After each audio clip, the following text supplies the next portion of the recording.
only evidence tying Korn to Ruth Dench is a receipt book, showing that he once rented a home from the victim. Central to the case are the defendant's own words, a full confession to murder.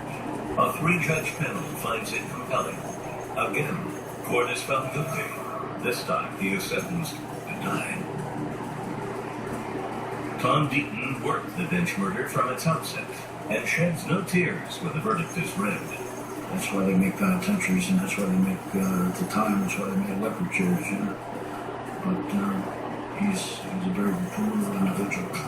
Korn appeals both convictions, claiming he asked for an attorney during the interrogation but was denied one. Police deny Korn ever made the request, and the argument goes nowhere in Indiana.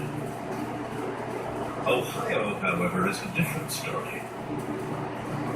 But we feel that the law requires us to throw out the confession because he asked for an attorney. And that's what we're required to do. We're required to follow the law. 3 years after his trial, Donald Korn's conviction in the Ruth Dench case is overturned. His confession ruled inadmissible. When that was done, it kind of gutted the case. I mean, that was, at that time, the core of the case was his confession. And without that confession, the prosecutor at the time felt that he couldn't prosecute. The fact that he was trying to get off scot-free on this heinous crime that he had confessed to and had convicted on and was sentenced to death on the electric chair, I was just shattered that he had gotten off scot-free. Korn walks in Ohio, but still faces a minimum of 20 years in Indiana. A comfort to some, but infinitely troubling to others who can envision the day he might once again walk the streets. All you got to do is look at this guy and look into his eyes, and you can tell that he's a killer. And the way he committed both of these crimes, in Indiana and Ohio, I wouldn't want this guy back out on the street.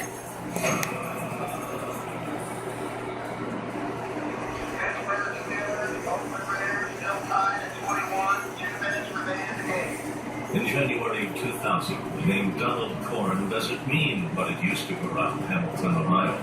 The memory of Ruth Dench's murder has faded away for us, save those whose job it is to dig into the old files and not to forget. Brent Smith is a cold case detective with Butler County. She was murdered in the most brutal fashion I've ever seen.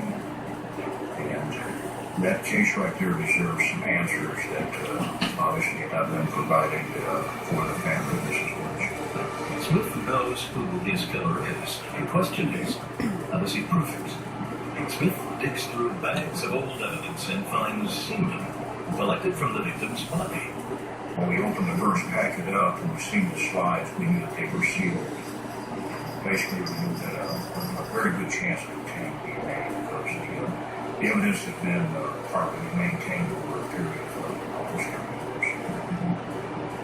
Smith sends the sample to the state lab in London, Ohio. Jennifer Duvall extracts a DNA profile, but it is only partial, one that can be found in up to 1/3 of the population.